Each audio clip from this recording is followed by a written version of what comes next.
আল্লামা তারেক জামিল দামাত বারাকাতুহুল আলিয়া বলেন, নিজেদেরকে যদি তোমরা স্বাধীন মনে করো তাহলে তোমরা তিনটা কাজ করে দেখাও। এক নাম্বার, আল্লাহ তাআলা তোমাকে একটা শরীর দিয়েছেন, সুস্থ শরীর দিয়েছেন, সুস্থ সবল শরীর দিয়েছেন।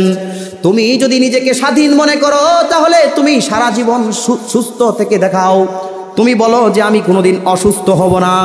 সারা জীবন কোনো মানুষ চাইলেই কি সুস্থ থাকতে পারবে? বরঞ্চ সুস্থতার মালিক তো হলেন আল্লাহ তাআলা। দুই নাম্বারে তিনি বলেন, যদি তুমি নিজেকে স্বাধীন মনে করো, ও যুবক ভাইয়েরা যারা আজকে নিজেদেরকে স্বাধীন মনে করেন, স্বাধীন মনে কইরা নিজের মতো জিন্দেগি যাপন করতেছেন, আল্লামা তারেক জামিল দামাত বারাকাতুহুল আলিয়া বলেন, যদি আসলেই নিজেকে স্বাধীন মনে করে থাকো তাহলে আল্লাহ তাআলা তোমাকে যে যৌবনটা দিয়েছেন এই যৌবনটাকে তুমি আটকে দেখাও। তুমি বলো যে আমি যতদিন হায়াতের মধ্যে থাকবো ততদিন পর্যন্ত যুবক থাকবো, কোনোদিন বৃদ্ধ হব না। তিন নম্বরে উনি বলেন, আল্লাহ তাআলা তোমাকে যে হায়াত দিয়েছেন তুমি বলে দেখাও যে আমি কোনোদিন মৃত্যুবরণ করব না, আমি সারা জীবন হায়াতের মধ্যে থাকবো। কেউ চাইলেই নিজের সুস্থতাকে আটকাইতে পারে না, কেউ চাইলেই নিজের যৌবনকে আটকাইতে পারে না, কেউ চাইলেই নিজের মৃত্যুকে আটকাইতে পারে না। যেহেতু এই তিনটা জিনিস আমরা পারি না, তাহলে বোঝা গেল আমরা স্বাধীন না, আমরা একজনের কাছে পরাধীন। তিনি কে?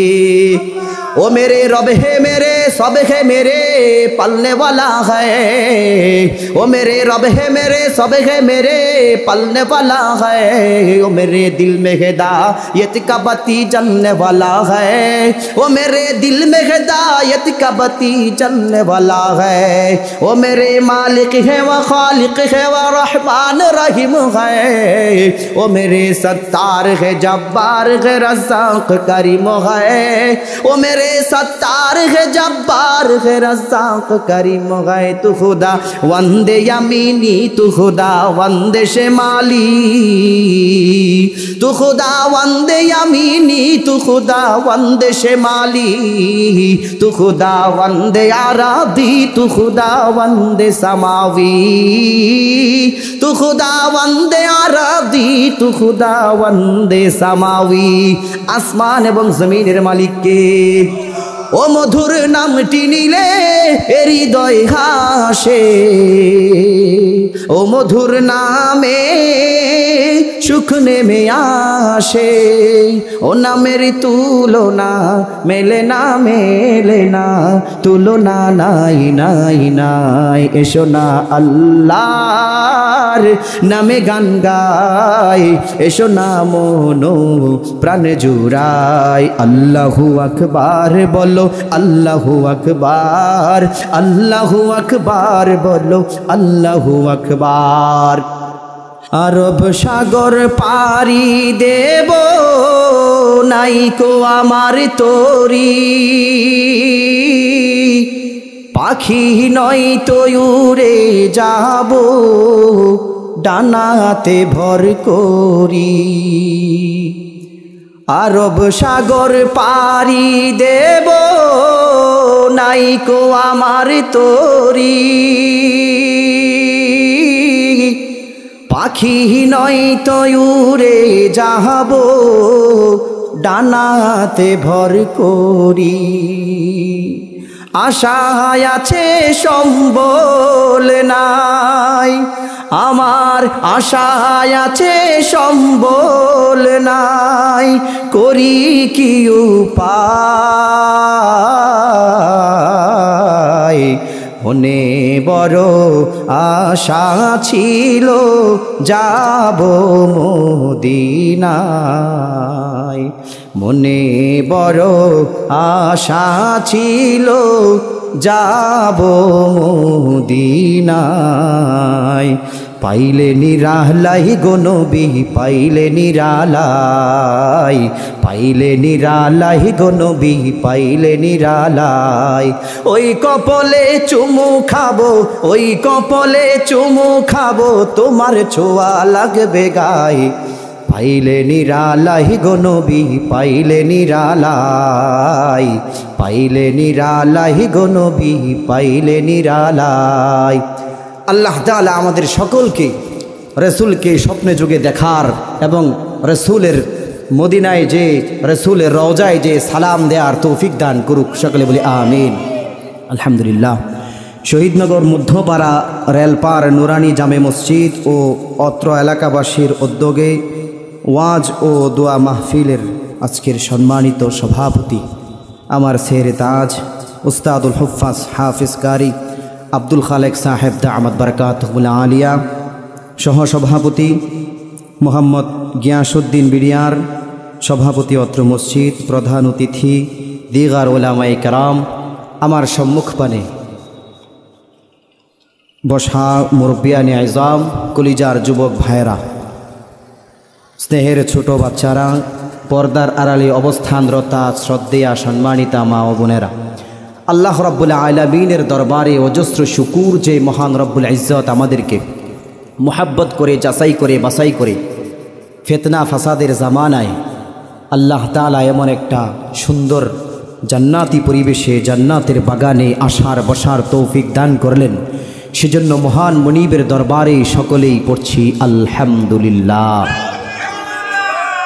আমি আপনাদের খেদমতে পবিত্র কালামুল্লাহ শরীফের ছোট্ট একখানা আয়াতে কারিমা তেলাওয়াত করেছি। আল্লাহ তাআলা যদি আমি নালাহকে তৌফিক দান করেন তাহলে উক্ত আয়াতে কারিমাকে সামনে রেখে কিছু কথা বলার চেষ্টা করব। আল্লাহ তাআলা আমাকে আমলের নিয়তে বলার, আপনাদেরকে শোনার তৌফিক দান করুক, সকলে বলে আমিন।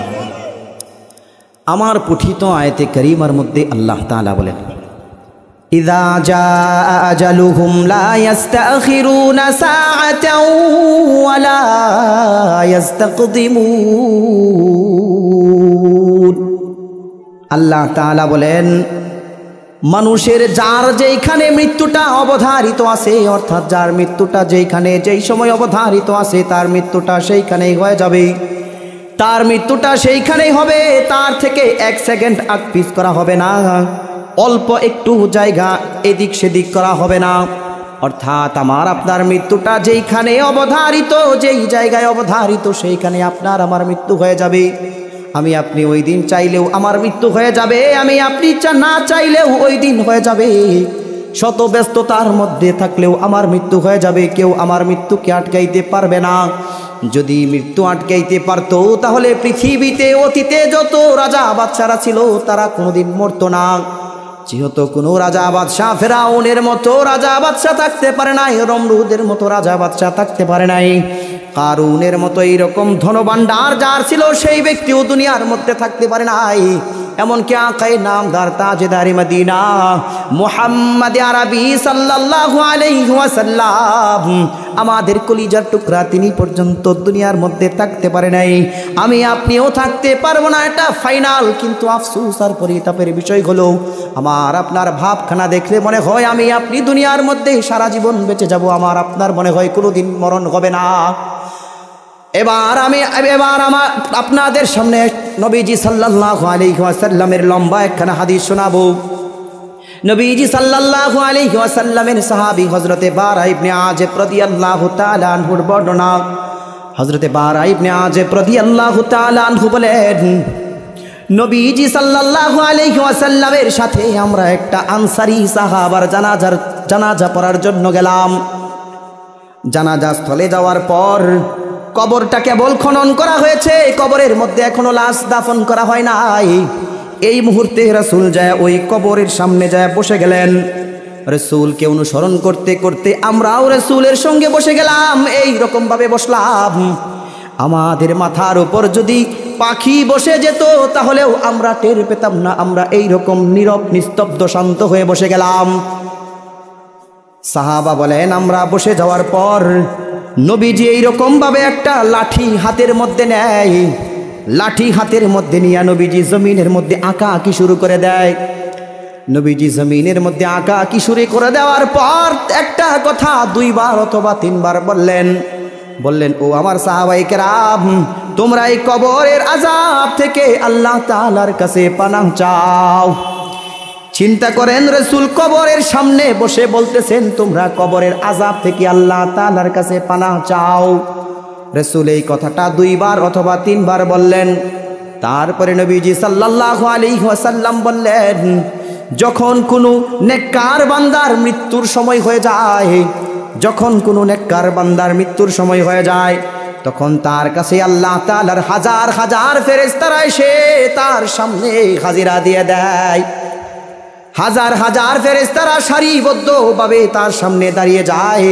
তার দৃষ্টির সীমানা যত দূর পর্যন্ত যায়, অর্থাৎ ওই ব্যক্তি যত দূর পর্যন্ত তার চোখ দ্বারা দেখতে পায়, তত দূর পর্যন্ত আল্লাহ তাআলার ফেরেশতারা সারিবদ্ধ হয়ে দাঁড়িয়ে যায়।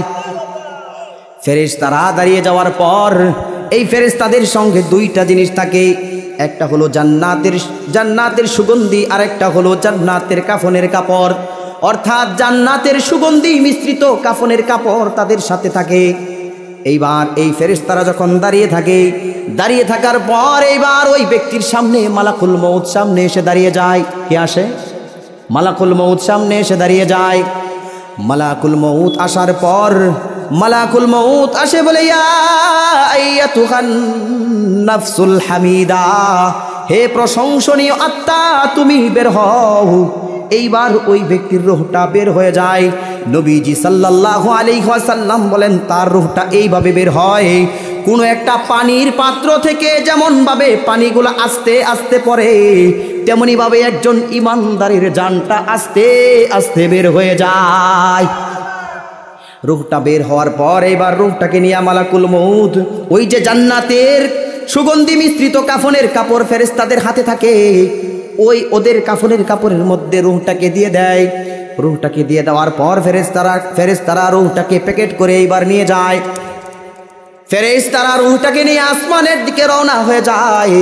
দুনিয়ার মধ্যে আল্লাহ তাআলার অন্যান্য যেই সমস্ত ফেরেশতারা আছে, ফেরেশতারা বলে, কি ব্যাপার তোমরা কার রূহটাকে কবজ করলা? এত সুন্দর ঘ্রাণ কোত্থেকে আসতেছে? ফেরেশতারা এবার জিজ্ঞাসা করে, তোমরা কেমনে বুঝলা? বলে, তুমি যার আত্মা নিয়ে যাচ্ছ তার আত্মা থেকে এই পরিমাণ সুঘ্রাণ আসতেছে, তাই সুঘ্রাণে আমাদের নাক পর্যন্ত সুরভিত হয়ে যায়। এইবার আত্মা নিয়ে যখন ফেরেশতা আসমানের দিকে যায়, প্রথম আসমানের দারোগা ফেরেশতা, তার নাম হলো ইসমাঈল। ওই ইসমাঈলের কাছে অনুমতি চায়। অনুমতি চাওয়ার পর আসমানের দরজাকে খুলে দেওয়া হয়। এইবার যখন আত্মাটাকে নিয়ে আসমানের দিকে যাওয়া শুরু করে দেয়, আল্লাহ তাআলা বলেন, ও ফেরেশতারা রে, আমার এই বান্দার আত্মাকে আর উপরে নিয়ে যাওয়ার কোনো দরকার নাই। বান্দার আমল নামাটাকে তোমরা ইল্লিয়িনে সংরক্ষণ করে দাও, আর বান্দার রূহটাকে তোমরা কবরের মধ্যে দিয়ে দাও। আমার আপনার প্রতিবেশীরা, আমার আপনার আত্মীয় স্বজনরা যখন নাকি কবরের মধ্যে দেহটাকে দিয়ে দেয়, দেহটাকে দেওয়ার পর এইবার ওই দেহের মধ্যে ঈমানদারের আত্মাটাকে দিয়ে দেওয়া হয়। ঈমানদারের আত্মা দেহের মধ্যে আসার পর দুইজন ফেরেশতা কবরের মধ্যে হাজির হয়ে যায়। দুইজন ফেরেশতা এসে বলতে থাকে, তোমার রব কে? তোমার দিন কি ছিল? আর নবীজি সাল্লাল্লাহু আলাইহি ওয়াসাল্লাম সম্পর্কে জিজ্ঞাসা করে। ঈমানদার যখন ঠিক ঠিক জবাব দিয়ে দেয়, এইবার আল্লাহ তাআলার পক্ষ থেকে ঘোষণা আসতে থাকে, ও আমার ফেরেশতারা রে, আমার বান্দা সত্য বলেছে, আমি আমার বান্দাকে সত্যবাদী হিসেবে গ্রহণ করে নিলাম। আর আমার বান্দার কবরটাকে প্রশস্ত করে দাও। কতটা প্রশস্ত করবা? আমার বান্দার দৃষ্টির সীমানা যত দূর পর্যন্ত যায়, তত দূর পর্যন্ত আমার বান্দার কবরটাকে প্রশস্ত করে দাও। এইবার আল্লাহ তাআলা বলেন, আমার বান্দার শরীরের মধ্যে জান্নাতের কাপড় পরায়া দাও এবং বান্দাকে জান্নাতের বিছানা কবরের মধ্যে বিছায়া দাও। এইবার ওই বান্দা কিয়ামত পর্যন্ত আরামে ঘুমাতে থাকে। নবীজি কোথায়? কবরের পাশে। কবরের পাশে বৈশা বৈশা সাহাবায়ে কেরামকে বর্ণনা করছে। এইবার নবীজি সাল্লাল্লাহু আলাইহি ওয়াসাল্লাম গুনাহগার বান্দার রূহটা কিভাবে কবজ করে এই বর্ণনা দেয়। নবীজি সাল্লাল্লাহু আলাইহি ওয়াসাল্লাম বলেন, ও আমার সাহাবায়ে কেরাম, পক্ষান্তরে যখন নাকি একজন গুনাহগার বান্দার মৃত্যুর সময় হয়, মৃত্যুর সময় হওয়ার পর তার সামনেও কিছু ফেরেশতারা আছে, কিন্তু ওই সমস্ত ফেরেশতা জান্নাতি ফেরেশতা না, জাহান্নামের ফেরেশতারা তার সামনে হাজির হয়ে যায় এবং তাদের কাছে থাকে হলো সালার বস্তা। নবীজি সাল্লাল্লাহু আলাইহি ওয়াসাল্লাম বলেন, এইবার ওই বান্দার রূহটাকে বহুত কষ্টের পরে আজরাইল মালাকুল মউত কবজ করার পর এই সালার বস্তার মধ্যে রূহটাকে দিয়ে দেওয়া হয়। সালার বস্তার মধ্যে রূহ নিয়ে যখন চলতে থাকে, ফেরেশতারা যখন চলতে থাকে, তখন অন্যান্য ফেরেশতারা বলে, কি ব্যাপার কি ব্যাপার, তোমরা কার রূহ নিয়ে আসলা, এইরকম দুর্গন্ধময় রূহ কোত্থেকে নিয়ে আসলা? ফেরেশতারা বলতে থাকে, না না না, এই গন্ধ তো সহ্য করা যায় না, এই দুর্গন্ধ আমরা সহ্য করতে পারতেছি না, এই রূহ নিয়ে তোমরা দূর হও। এবার আল্লাহ তাআলার পক্ষ থেকে ঘোষণা আসে, ফেরেশতারা রে, আমার এই বান্দার আমল নামাকে তোমরা সিজ্জিনের মধ্যে নিক্ষেপ করে দাও। সিজ্জিন হলো দুনিয়ার জমিনের তলদেশে অর্থাৎ জাহান্নামের তলদেশে একটা জায়গার নাম। সেইখানে ওই বান্দার আমল নামাকে ওই আমল নামাকে সংরক্ষণ করে দেওয়া হয়। এবার আল্লাহ তাআলা বলেন, বান্দার রূহটাকে তোমরা কবরের মধ্যে দিয়ে দাও। বান্দার রূহটাকে যখন কবরের মধ্যে দেওয়া হয়, তার কাছেও দুইজন ফেরেশতা আসে।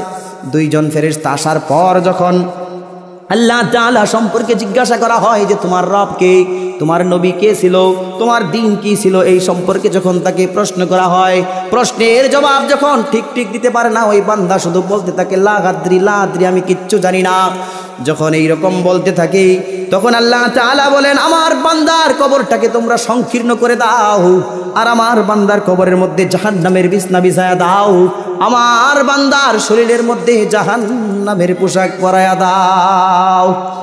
নবীজি সাল্লাল্লাহু আলাইহি ওয়াসাল্লাম বলেন, ও ফেরেশতারা রে, তোমরা এই কবরের আযাব থেকে আল্লাহ তাআলার কাছে পানা চাও। কোথায় বৈশা বলেন?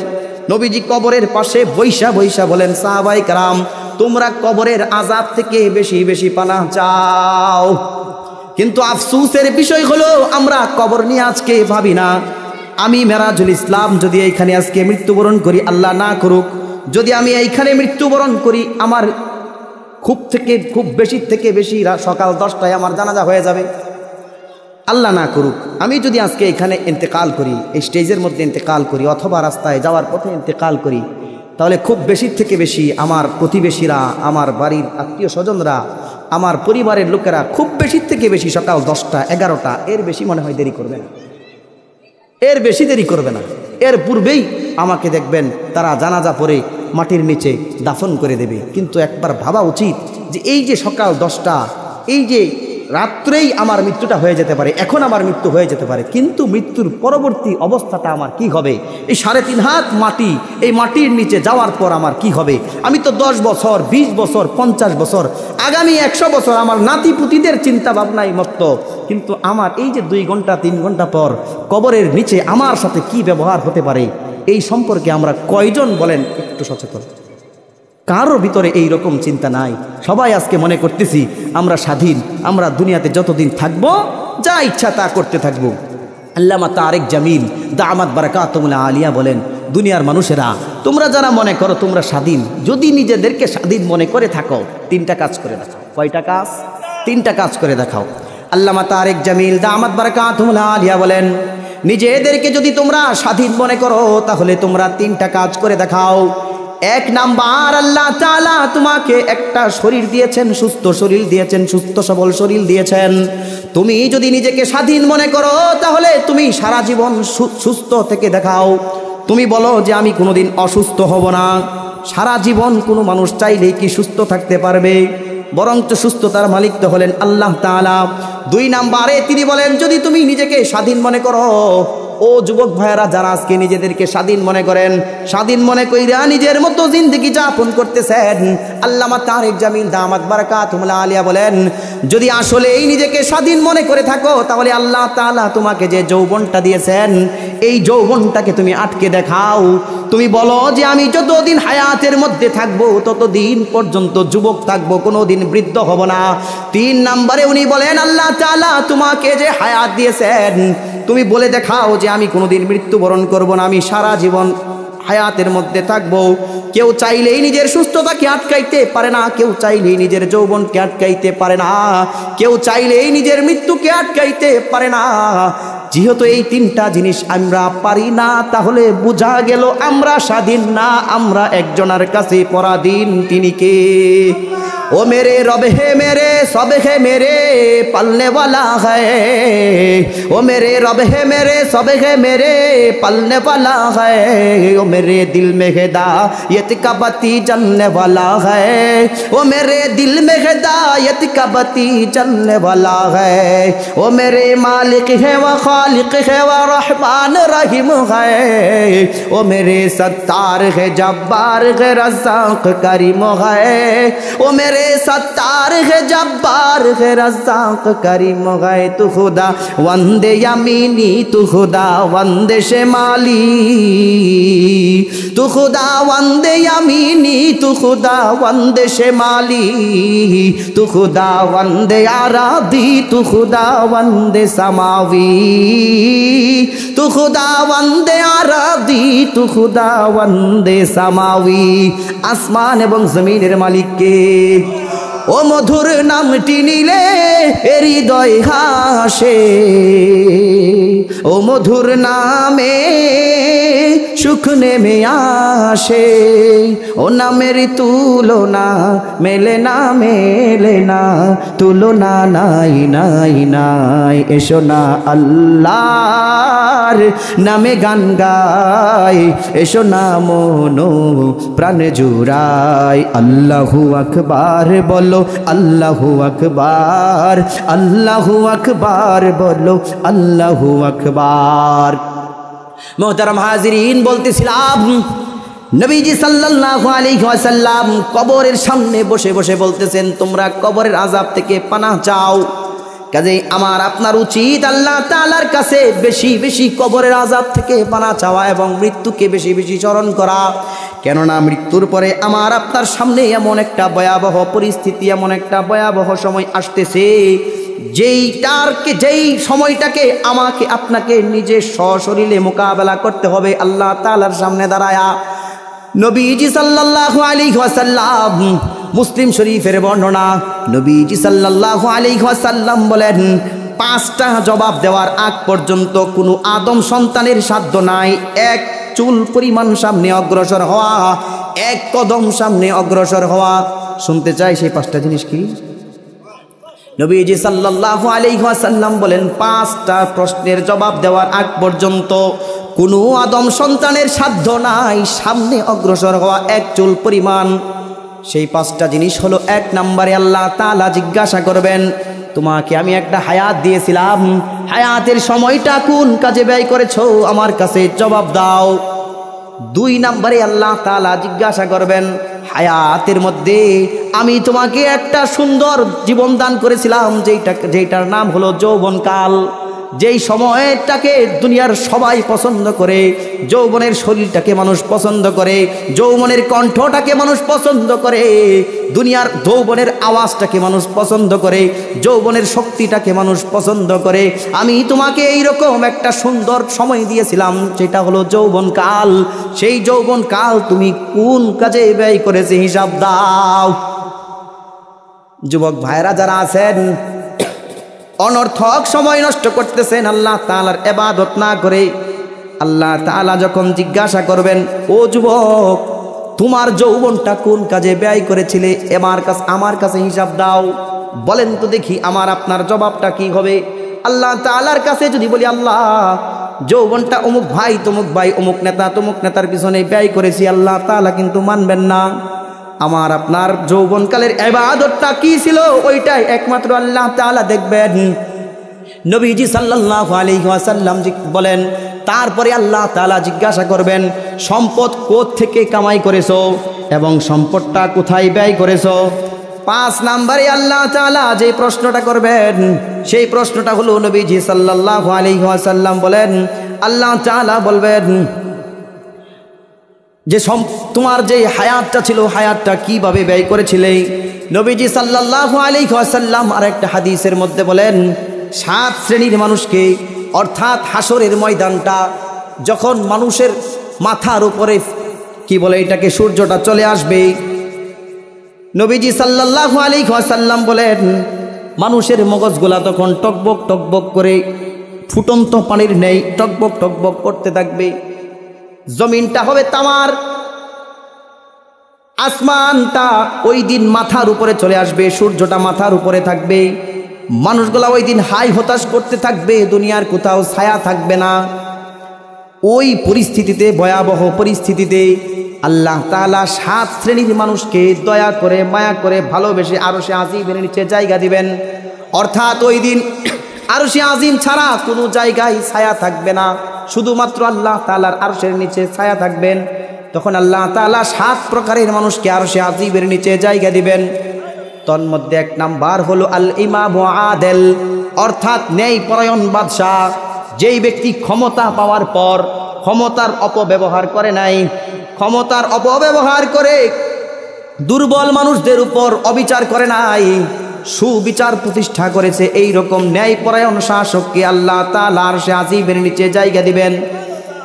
2 নম্বরে আল্লাহ তাআলা আরশে আজিমের নিচে জায়গা দিবেন ওই যুবককে, যেই যুবক নিজের যৌবনটাকে আল্লাহ তাআলার ইবাদতের মাধ্যমে কাটায়।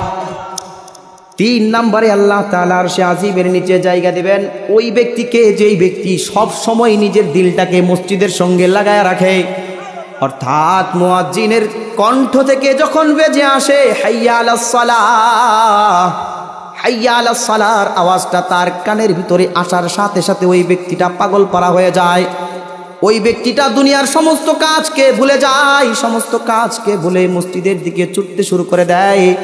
অর্থাৎ তার দিলটা, তার মনটা সব সময় মসজিদের সঙ্গে লাগানো থাকে। আরে কখন জানি মুয়াজ্জিনের কণ্ঠ থেকে হাইয়া আলাস সালাহর আওয়াজ ভেসে আসে, তখন ওই ব্যক্তি পাগলের মতো হয়ে মসজিদের মধ্যে চলে যায়। ওই ব্যক্তিকেও আল্লাহ তাআলা আরশে আজিমের নিচে জায়গা দিবেন। 4 নম্বরে আল্লাহ তাআলা ওই 2 ব্যক্তিকে আরশে আজিমের নিচে জায়গা দিবেন, যেই 2 ব্যক্তি একজন অপরজনকে একমাত্র আল্লাহ তাআলার জন্যই ভালোবাসে এবং মহাব্বত করে।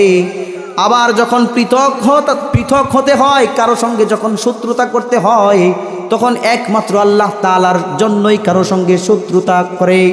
এই রকম ব্যক্তিকেও আল্লাহ তাআলা আরশে আজিমের নিচে জায়গা দেবেন। 5 নাম্বার আল্লাহ তাআলা ওই ব্যক্তিকে আরশে আজিমের নিচে জায়গা দেবেন, যেই ব্যক্তি কোনো সুন্দরী বংশীয় রমণী যখন তাকে গুনার কোনো অফার দেয়, সুন্দরী বংশীয় রমণী গুনার অফার দেওয়ার পরেও ওই ব্যক্তিটা একমাত্র আল্লাহ তাআলার ভয়ে নিজের গুনাহ থেকে নিজেকে হেফাজত করে, ওই ব্যক্তিকেও আল্লাহ তাআলা আরশে আজিমের নিচে জায়গা দেবেন।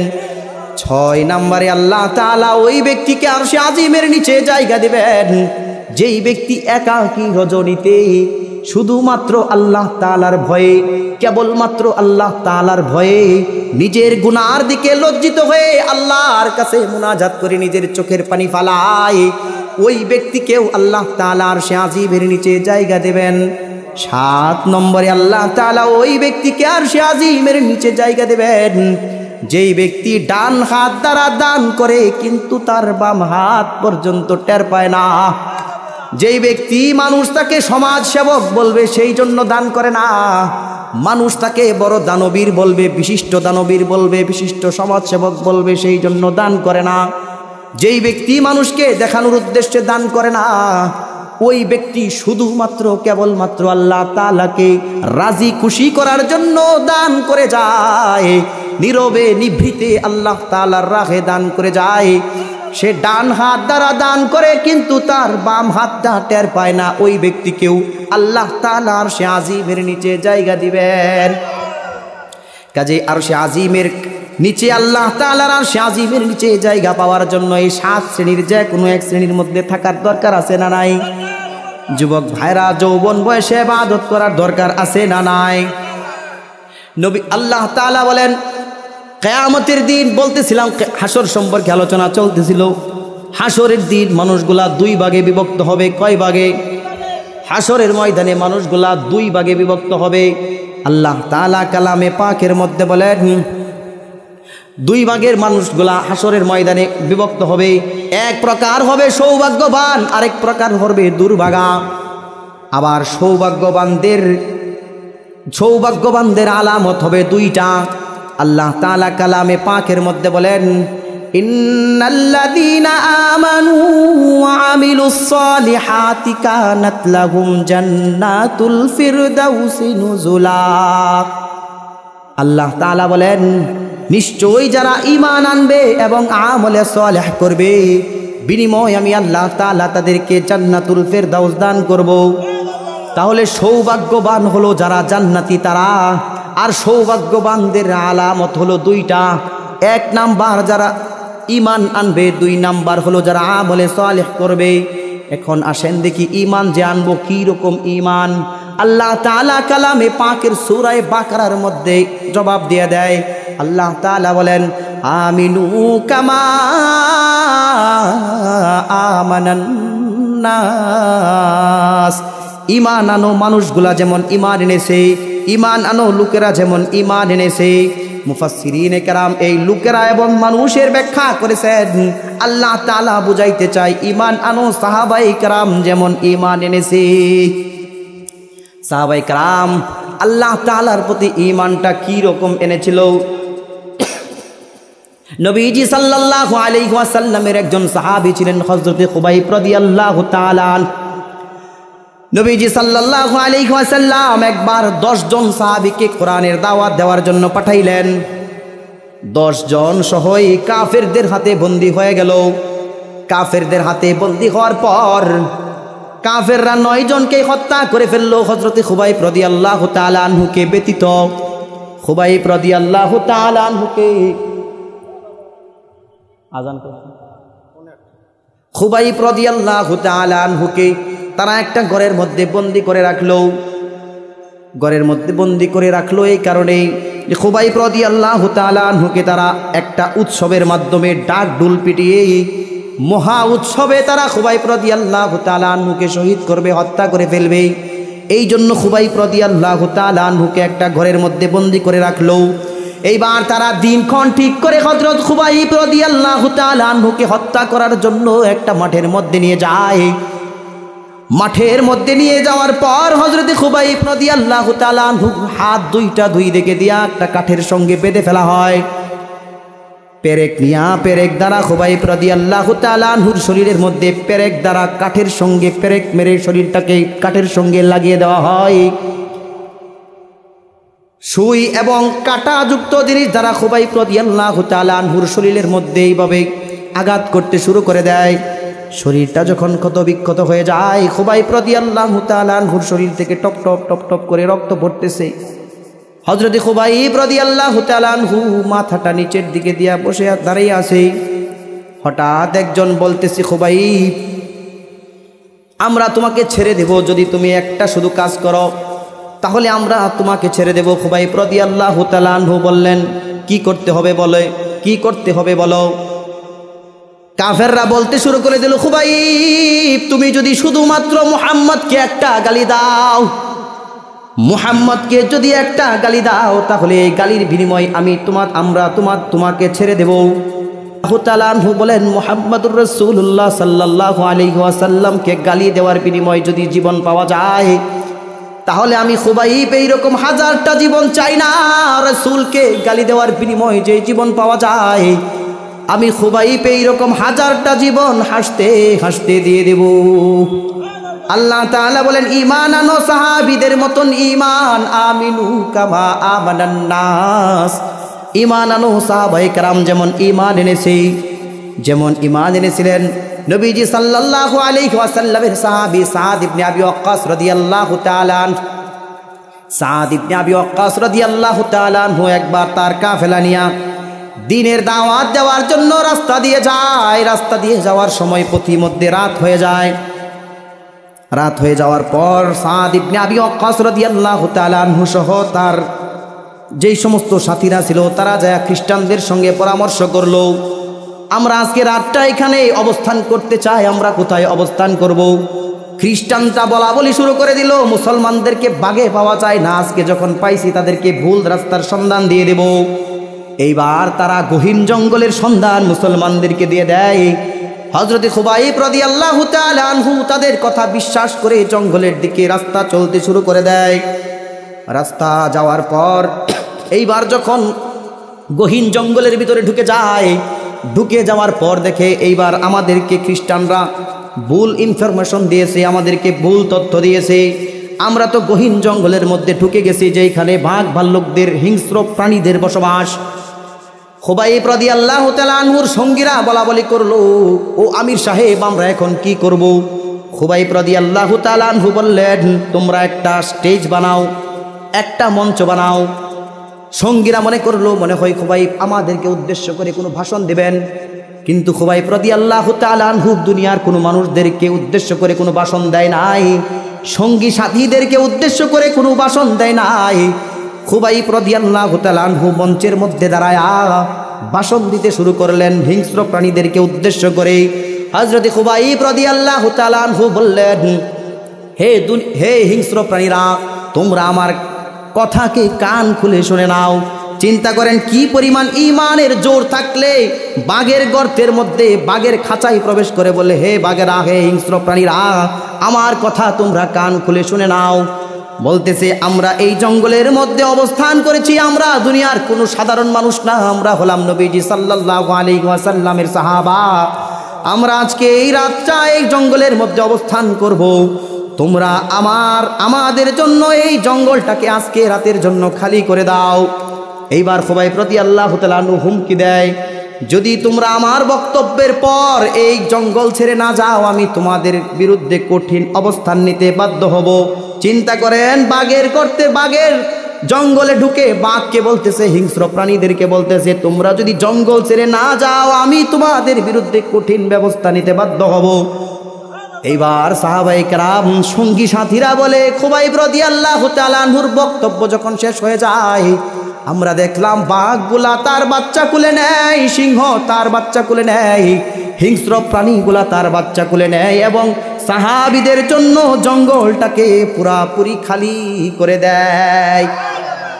নবীজি সাল্লাল্লাহু আলাইহি ওয়াসাল্লামের একজন সাহাবী ছিলেন, যার নাম ছিল সাফিনা রাদিয়াল্লাহু তাআলা আনহু। হযরতে সাফিনা রাদিয়াল্লাহু তাআলা আনহু সাহাবায়ে কেরামের মাল সামানগুলা বহন করতেন। ওই জঙ্গল দিয়ে তিনি ওই দিনেই আসতেছিলেন। উনি সামানা নিয়ে আসার কারণে ওনার একটু দেরি হয়ে যায়। উনি আসতেছে, হঠাৎ করে ওনার সামনে একটা নেকড়ে বাঘ দাঁড়িয়ে যায়। এইবার হযরতে সাফিনা রাদিয়াল্লাহু তাআলা আনহু মাথার মধ্যে সাহাবীদের সামানা নিয়ে বলতেছে, হে নেকড়ে বাঘ, আমি দুনিয়ার সাধারণ কোনো মানুষ না, আমি মুহাম্মদুর রাসূলুল্লাহ সাল্লাল্লাহু আলাইহি ওয়াসাল্লামের সাহাবী।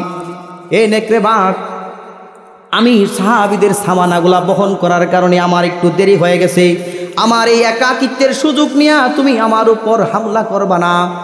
এইবার হযরতে সাফিনা রাদিয়াল্লাহু তাআলা আনহু বলেন, আমি এই কথা বলার পর বাঘটা লেজ গুটিয়ে আমাকে পিছন দিয়ে সামনে যায়। আর বাঘটা যেন বোঝাইতে চায় যে, ও নবীর সাহাবী, তুমি আমার পিছনে পিছনে আসতে থাকো, তোমার যেন চলতে কোনো সমস্যা না হয়, আমি তোমাকে পাহারা দিতে দিতে তোমার সাথীদের পর্যন্ত পৌঁছে দেব। আল্লাহ তাআলা বলেন, আমিনু কামা আমানান নাস, ঈমান আনো। সাহাবায়ে কেরাম যেমন ঈমান এনেছে, কিন্তু আফসোস আর পরিতাপের বিষয় হলো এই 2025 সালে আইসাও বাংলাদেশের কিছু মানুষ বলে সাহাবায়ে কেরাম সত্যের মাপকাঠি না, সাহাবায়ে কেরামকে সত্যের মাপকাঠি তারা মানতে চায় না।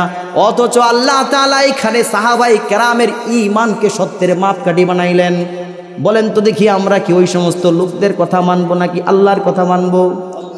নবীজি সাল্লাল্লাহু আলাইহি ওয়াসাল্লাম বললেন, আলাইকুম বিসুন্নতি ওয়া সুন্নাতিল খুলাফাইর রাশিদিনাল মাহদিয়িন, তোমরা অনুসরণ করবা আমার এবং আমার হেদায়েত প্রাপ্ত খলিফাদের। এখন বলেন দেখি, আমরা রাসূলের কথা মানবো নাকি মানুষের কথা মানবো? রাসূলের কথা অবশ্যই মানবো।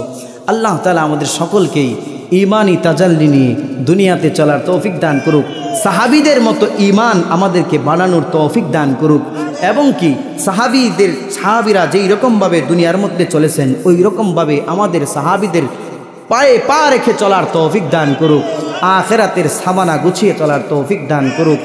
আজ মরলে কালকে আমার কবরের মধ্যে যেতে হবে, কবরটা আমার জন্য অপেক্ষা করতেছে। রাসূল বলেন, কবর প্রতিদিন মানুষকে ডেকে ডেকে বলে, আনা বাইতুল ওয়াহদা, আনা বাইতুত তুরাব, আনা বাইতুদ দুধ, আমি একাকিত্বের ঘর, আমি কীট পতঙ্গের ঘর, আমি আমার কাছে আসার আগে বুঝে শুনে আইসো।